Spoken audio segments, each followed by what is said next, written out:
저는 히말라야의 나라 네팔에서 선교사로 영혼들을 섬기고 있는 김종훈입니다.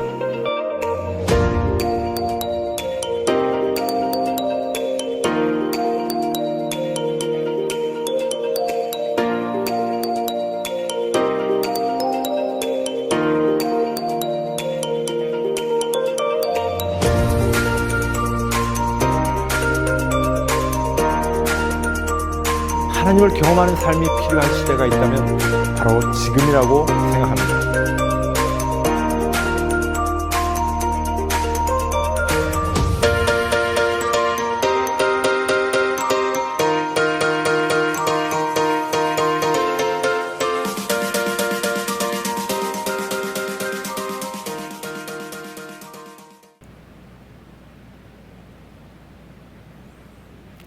안녕하십니까?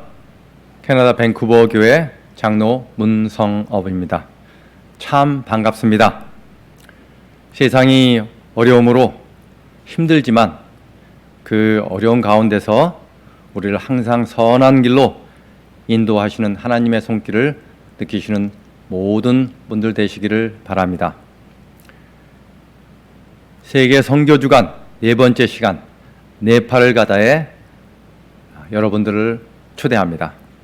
지난 3월부터 시작하여 몽골, 미얀마, 인도의 세계 선교를 알게 되고 저희들이 물질과 기도로 함께 할 수 있는 시간이 되어서 너무 좋았습니다. 이제 네 번째 시즌으로 네팔의 선교지에서 일어난 그리고 일어나고 있는 하나님의 임재하심을 보고 느끼는 그런 시간이 되었으면 합니다.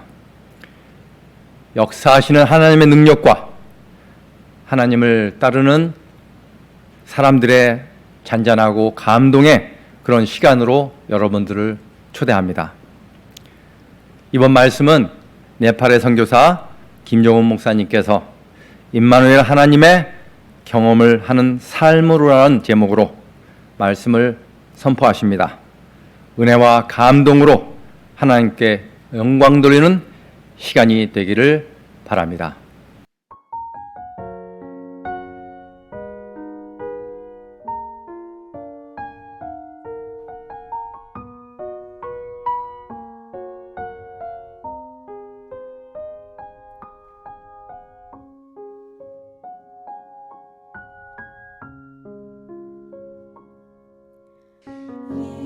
예수는 내 힘이요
하늘에 계신 아버지 하나님, 저희 오늘 귀한 선교 주간을 맞이하여 네팔 선교를 위하여 기도하게 되었습니다.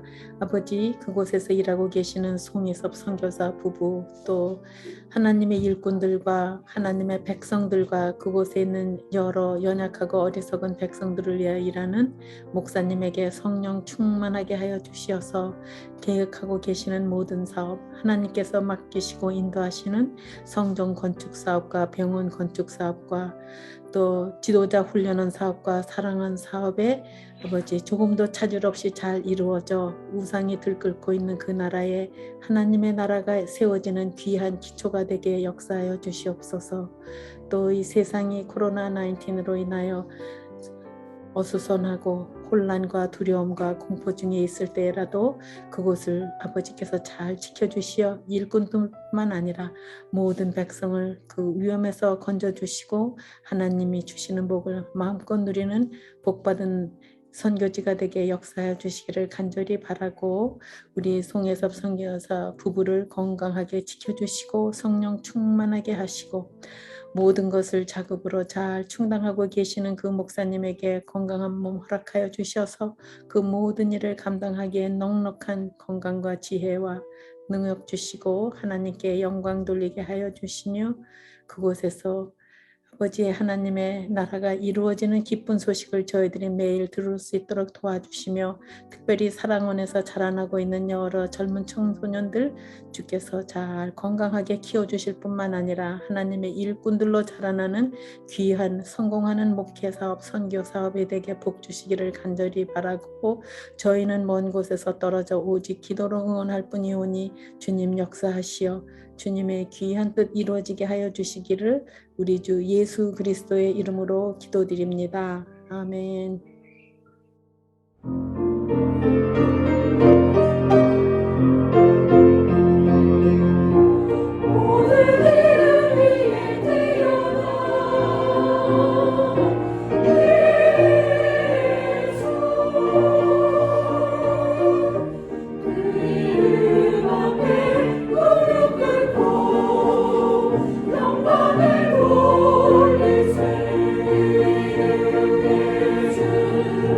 Yeah.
사랑하는 재림 성도 여러분, 안녕하십니까? 이렇게 방송을 통해서지만 여러분들과 말씀을 나눌 수 있는 특권을 가진 것에 대해 감사를 드립니다. 저는 네팔 선교사 김종훈입니다. 저는 SDA 36 외국어 학원에서 11년간 목회를 했고요. 그 후에 현재까지 네팔에서 8년째 자급 선교사로 봉사하고 있습니다.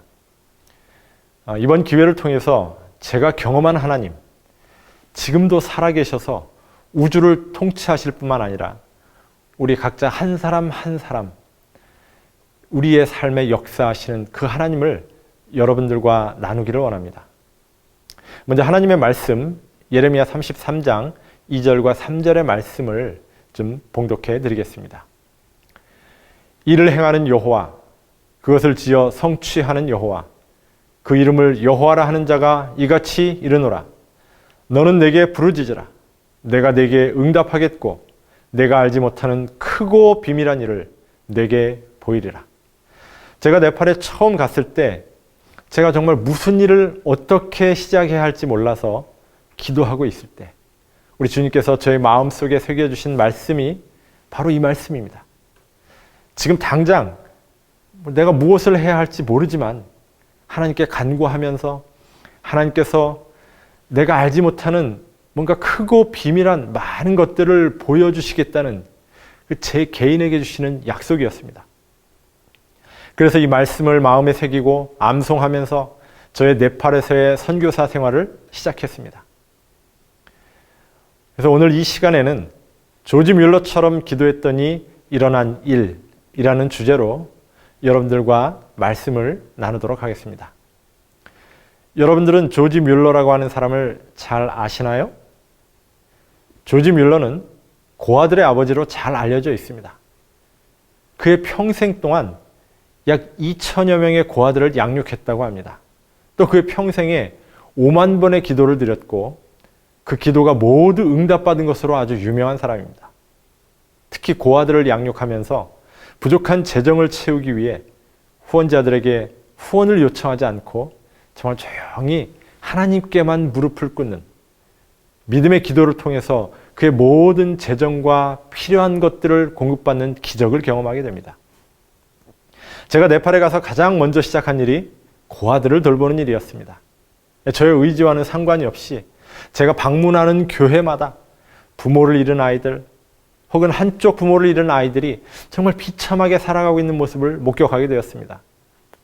그래서 기도하면서 제가 성경을 읽던 중에 하나님께서 제가 고아원을 운영하기를 원하신다는 그런 확신을 갖게 되었습니다. 그래서 고아원을 시작하게 되었습니다. 처음에는 8명의 아이들로 아주 조그맣게 시작을 했습니다. 그랬더니 여기저기에서 아이들을 돌봐달라는 부탁이 계속 오는 것이었습니다. 새로운 학기가 시작될 때쯤 이제 6명의 아이들을 더 데려오기로 결정을 했습니다.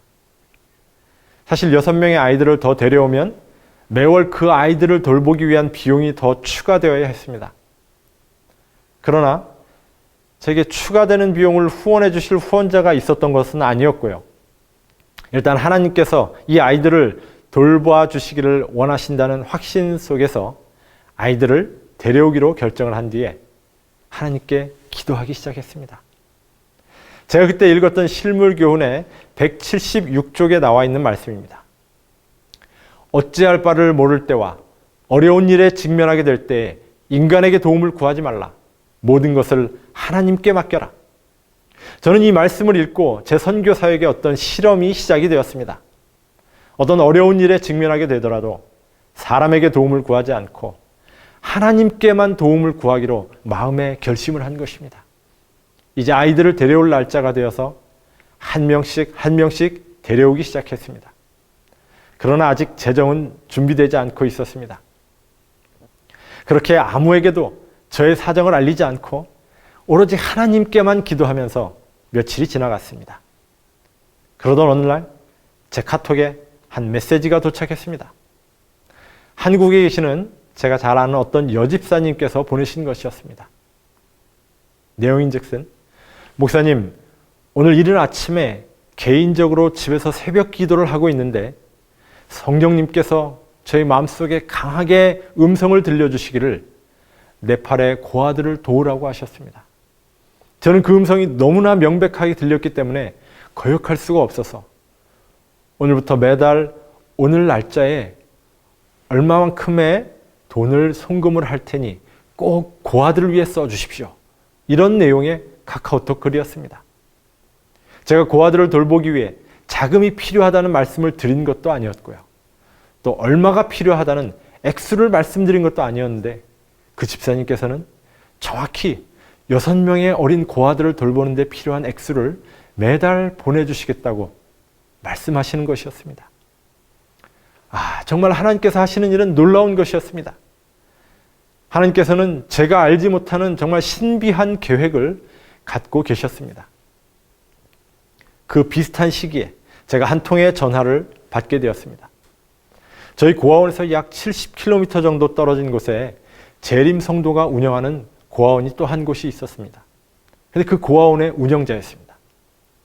그곳에 현재 24명의 아이들이 있는데 이제 곧 열흘 뒤에 새로운 학기가 시작되는데 그 아이들의 학교 등록금과 교복비, 책값, 학용품 구입비 등이 필요한데 돈이 하나도 없다고 도와달라는 전화였습니다. 아마 네팔 사람들의 눈에는 제가 부자 나라인 한국에서 왔으니까 돈이 아주 많을 것이라고 생각한 것 같았습니다. 사실은 그냥 가난한 자급 선교사였는데요. 제가 얼마가 필요한지를 물어봤더니 약 1,500달러 정도가 필요하다고 얘기했습니다. 당장 제가 그분을 도와드릴 수 있는 자금의 여유가 없었습니다.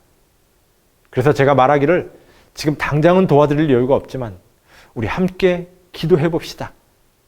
하나님께서 우리를 위해 준비해 주실 것입니다. 그렇게 얘기를 했습니다. 그 다음날 시장에 물건을 사러 갔다가 아주 우연히 그분을 만나게 되었습니다. 그래서 그때 제가 다시 얘기를 했습니다. 우리 함께 기도합시다. 우리 하나님께서 분명히 도와주실 것입니다. 그런데 그분의 표정이 그다지 밝지 않았습니다. 왜 그런가 나중에 알게 되었는데요. 그전에도 사정이 어려울 때마다 여러 번 선교사들이나 또는 지도자들에게 도움을 요청했다고 합니다. 그러나 그때마다 들은 대답은 기도하자는 말이었고 그 후에 도움을 거의 받은 적이 없다고 했습니다. 그래서 제가 얘기할 때도 그냥 완곡히 거절하는 것으로 이해를 했다고 하는 것이죠. 그러나 저는 진심으로 하나님께 기도했고요. 그 어린 아이들을 도와주고 싶었습니다. 며칠이 지나고 이제 개학이 일주일도 남지 않은 시점이었습니다. 어느 날 아침 저에게 한 통의 이메일이 도착하였습니다. 미국의 로말린다에 계신 한 여집사님께서 메일을 보내셨는데요.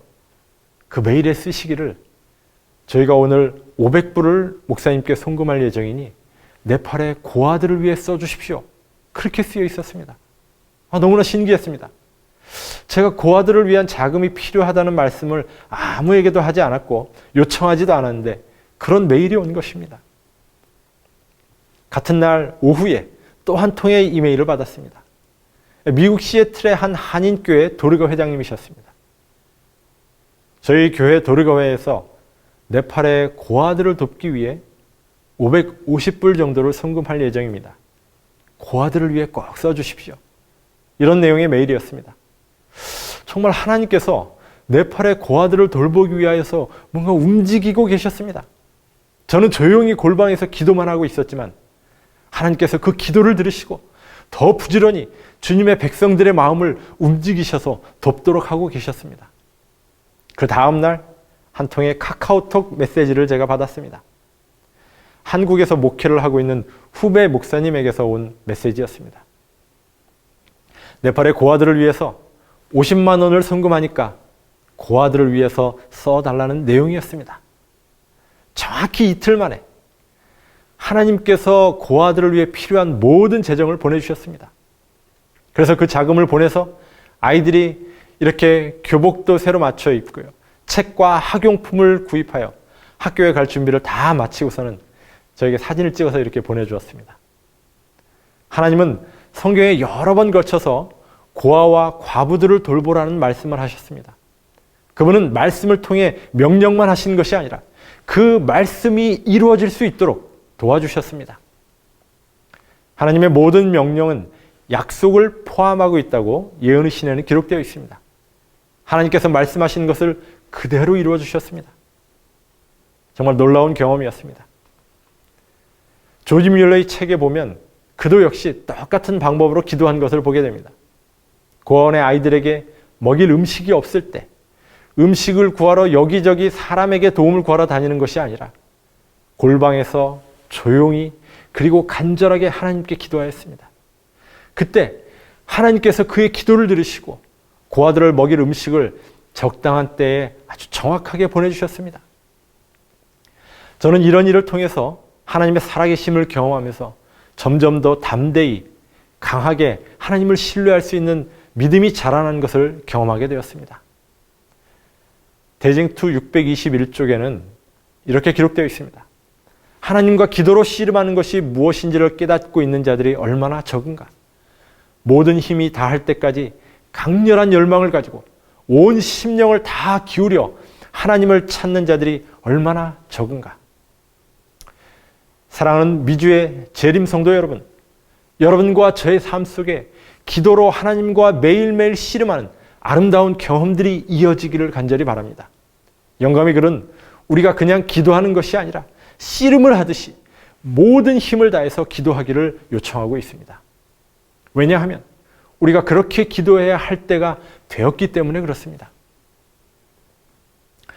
사무엘상 17장에 보면 블레셋이 골리앗이라는 거인을 앞세우고 하나님의 백성들인 이스라엘에 쳐들어오는 이야기가 나옵니다. 그러면서 이 골리앗이 이스라엘 백성 앞에서 40일 동안 하나님의 이름을 모독하며 저주의 말들을 쏟아내기 시작했습니다. 너희가 믿는 신이 그렇게 대단한 신이면 누구든지 그 신을 의지해서 한번 나와봐라, 내가 상대해주겠다고 아주 큰 소리로 외치며 이스라엘을 위협하였습니다. 그리고 하나님을 모독하였습니다. 그렇게 큰 소리를 지르면서 40일 동안 이스라엘을 위협하는데 하나님의 백성들이라고 하는 이스라엘의 모든 장수들은 다 믿음을 잃어버리고 아무도 그를 대항해 나서려고 하지 않고 있었습니다. 아무도 하나님을 의지하는 믿음으로 거인 골리앗을 대항하려고 하지 않았습니다. 정말 하나님의 택하신 민족, 남은 자손의 참으로 안타까운 현실이었습니다. 하나님께서는 당신 스스로 골리앗을 죽이고 전쟁을 끝내실 수도 있었지만 그렇게 하시지 않았습니다. 믿음의 사람, 하나님의 사람이 나타날 때까지 기다리셨습니다. 드디어 그 믿음의 사람이 나타났을 때 하나님은 그 사람의 믿음을 통해서 하나님의 능력을 나타내시고 그의 믿음을 통해서 하나님의 구원의 역사를 이루시는 걸 우리는 보게 됩니다. 그래서 만약 그곳에 하나님의 놀라운 계획에 믿음을 가지고 반응할 수 있는 사람이 없다면 하나님께서는 그런 다윗과 같은 믿음의 사람이 등장할 때까지 기다리시는 것입니다. 사랑하는 믿음의 가족 여러분, 하나님께서는 지금 이 시간에도 하나님의 놀라운 계획을 이루시기 위하여 그런 믿음의 사람을 찾고 계신다는 사실을 꼭 기억하게 되시기 바랍니다. 오늘 여러분과 제가 그러한 사람으로 하나님 앞에 설 수 있게 되기를 간절히 바랍니다. 그런 믿음을 가진 사람이 없다면 하나님의 계획은 성취되지 못하고 그 사람이 등장할 때까지 지체하게 될 수도 있다고 하는 것입니다. 그래서 오늘 이 시대에 남은 무리인 우리에게 가장 중요한 것이 무엇인가 하면 오늘 하나님께서 우리를 하나님의 사업의 일꾼으로 사용하시기를 원하시는데 그 믿음이 나에게 있는가 하는 것입니다.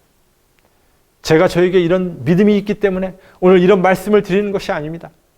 저도 다윗이 소유했던 그런 믿음을 갖고 싶기에 이런 말씀을 드리는 것입니다.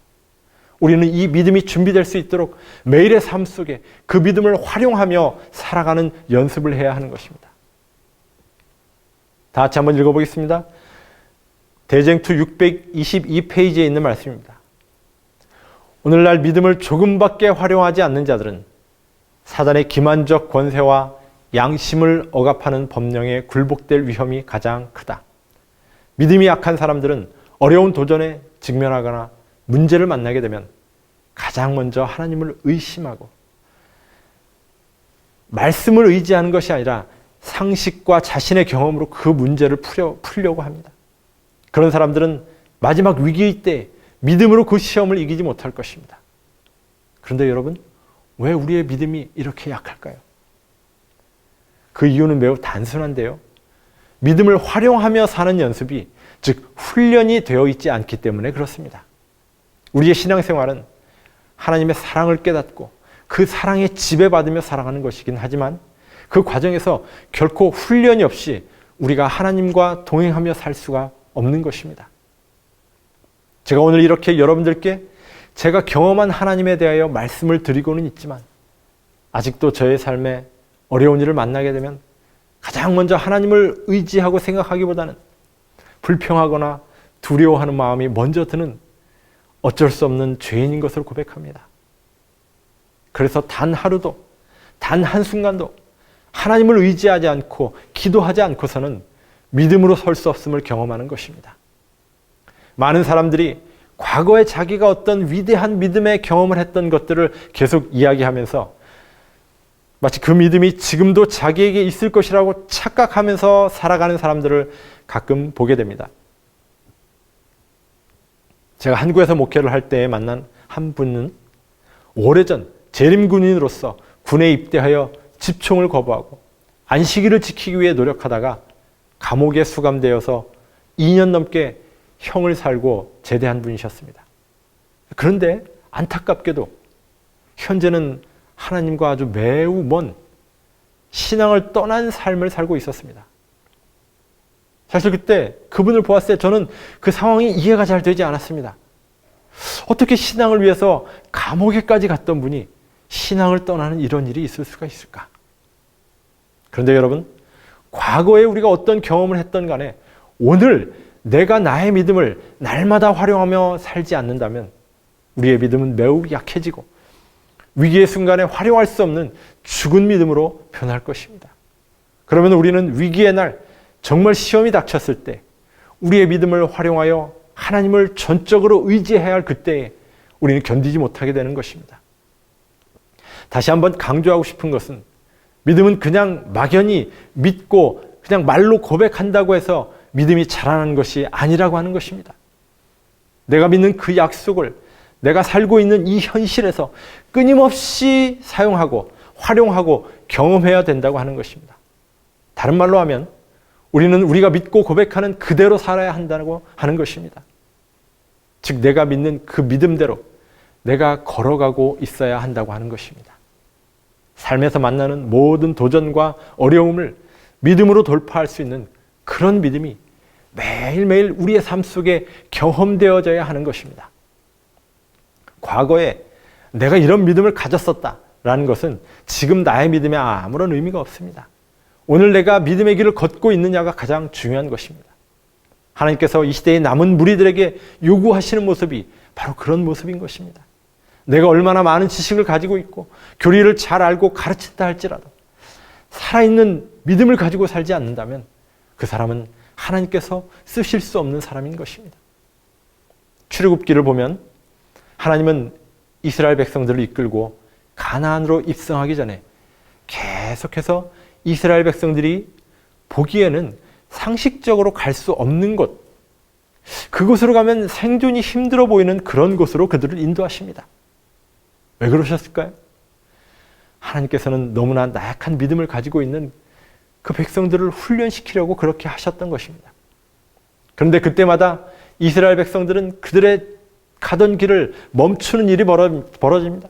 그 이유가 무엇인가 하면 그들은 전부 하나님이 가지고 계신 자원이나 하나님이 가지고 계신 능력을 바라보지 않았습니다.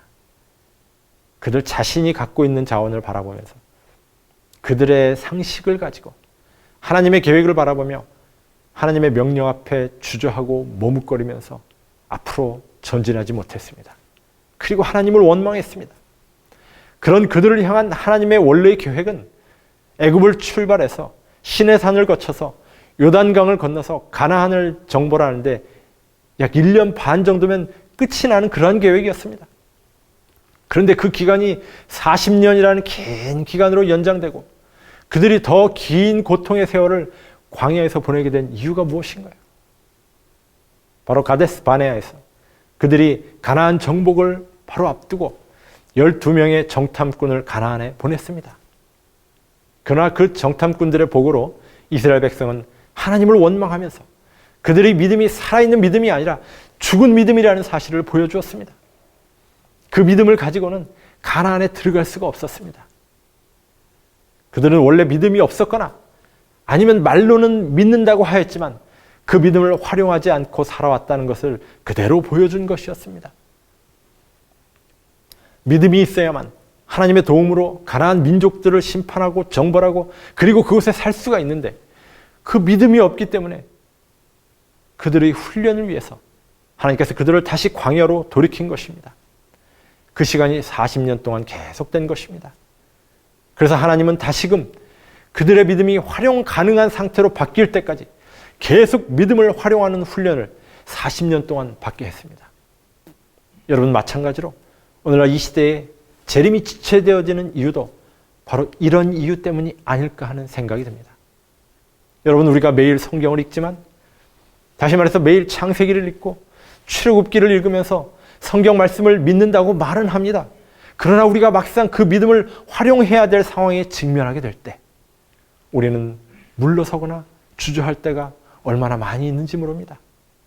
도대체 왜 그럴까요?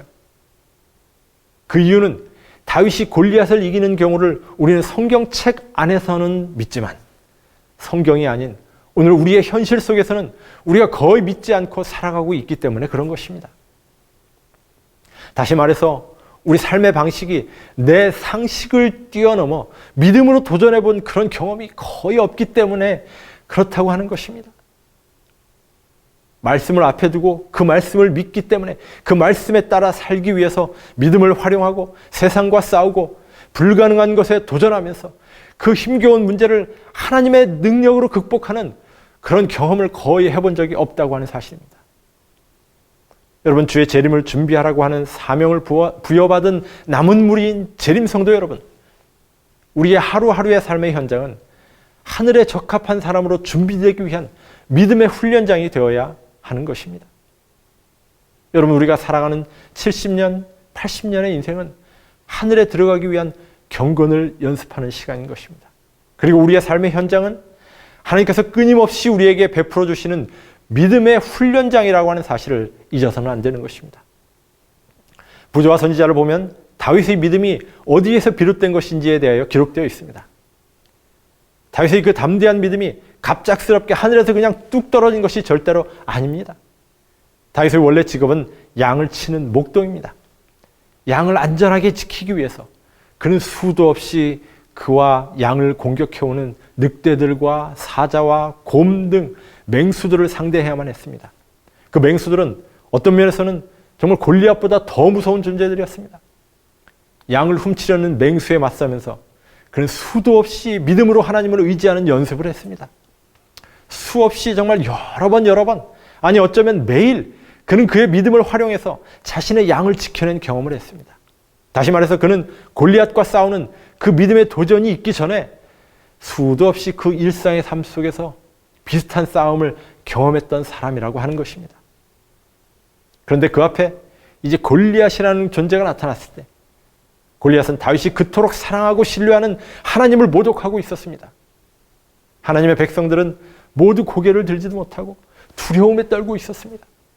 그 순간 다윗은 그가 어린 소년인 것도 군인이 아니라고 하는 것도 다 잊어버린 채 그의 마음속에 믿음의 의분이 솟기 시작했습니다. 그는 그 골리앗을 보는 순간 주저없이 골리앗을 대항해 싸우기로 결심을 합니다. 다윗은 그렇게 생각합니다. 내가 만약 하나님으로 의지하면 나는 골리앗도 이길 수 있을 거야. 왜냐하면 나는 저런 골리앗 같은 사자와 맹수와의 싸움 속에서 수도 없이 하나님의 능력을 믿음으로 의지하면서 이겨왔기 때문이야. 사랑하는 재림 성도 여러분, 다윗이라고 하는 사람은 늘 믿음을 사용하며 그 능력을 경험하며 살아왔다는 사실을 우리는 잊어서는 안 되는 것입니다. 평소에 우리의 믿음이 늘 준비되어 있는 가운데 정말 즉시 사용할 수 있는 살아있는 믿음이 아니라면 우리에게 중요한 순간 골리앗에 맞서 싸울 수 있는 그런 믿음이 갑자기 만들어지는 것은 불가능한 것입니다. 여러분의 매일의 삶 속에서 믿음을 활용한 계속적인 도전이 있게 되기를 바랍니다. 이런 일이 선교지에서만 가능한 것이 아닙니다. 이 일은 매일매일의 삶 속에 사소한 책임을 이행해 나가면서 그 속에서 체험하고 경험해야 하는 것입니다. 한 번은 제가 저희 청년들을 3개월간 선교사로 훈련시켜서 선교지로 파송을 하게 되었습니다. 이번 기수는 4명의 선교사들이 개척지로 나가게 되어서 그들의 생활비인 스타이펜드를 지급해야 하는 인원이 4명이 이제 추가되었습니다. 저희가 보통 한 명의 결혼하지 않은 싱글 선교사를 파송하면 그들의 스타이펜드로 한 달에 70불 정도를 지급합니다.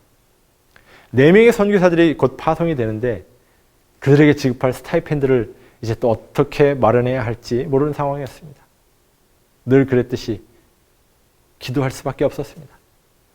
아무한테도 저희의 사정을 말하지 않고 저와 함께 동역하는 동역자들과 함께 오직 하나님께만 기도했습니다. 수도 없이 많은 하나님의 능력을 경험했음에도 불구하고 이런 상황이 되면 자꾸 의심하는 제 자신을 보면서 이 죄인의 마음이 바뀌는 것이 얼마나 어려운 것임을 새삼 다시 한번 느끼게 되었습니다. 어떤 때는 내가 돈이 좀 많았으면 얼마나 좋을까. 선교사들에게 넉넉하게 스타이펜드도 좀 보내주고 필요하다고 하는 것들도 좀 사주고 그러면 참 좋을 텐데 그런 생각을 하기도 했습니다. 오늘 안식일 아침 교회를 가기 위해서 버스를 타고 가고 있었습니다. 제 휴대폰에 한 통의 문자가 들어왔습니다. 전혀 모르는 분에게서 온 문자였습니다. 그런데 이렇게 쓰여져 있었어요. 목사님 안녕하세요. 네팔에서 청년들을 선교사로 훈련시키신다는 얘기를 어떤 집사님께 들었습니다. 근데 제가 그 일을 좀 돕고 싶습니다. 그래서 이번 달부터 매달 얼마만큼의 액수를 제가 송금해 드릴 테니까 그 선교사들을 위해 써주십시오. 그런 내용이었습니다. 그 액수는 정확히 4명의 선교사들을 파송해서 스타이펜드를 지급할 수 있는 액수였습니다. 마치 그 집사님은 우리가 어떤 일을 위해 얼마를 필요로 하고 있는지를 정확히 아시는 듯이 그 액수를 저희에게 보내주셨습니다. 저는 이런 일을 경험할 때마다 하나님께서 내가 이 일을 하기를 정말 원하시는구나 하는 것을 깨닫게 됩니다. 그러면서 제 믿음이 정말 조금씩 더 자라남을 느끼게 됩니다. 저는 네팔에 가서 예전보다 더 걱정을 좀 덜 하게 되었습니다. 특히 돈 때문에 걱정은 이제 거의 안 하게 되었습니다.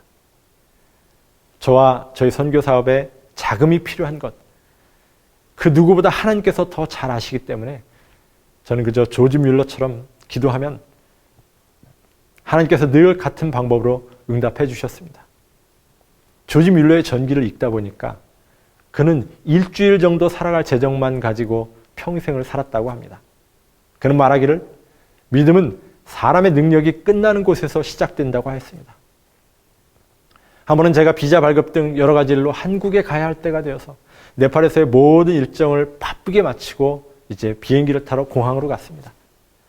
몇 주 동안 자리를 비워야 하기 때문에 정리할 일들이 매우 많아서 다 정리를 마치고 정말 부랴부랴 공항에 도착해서는 정말 매우 피곤한 상태였습니다.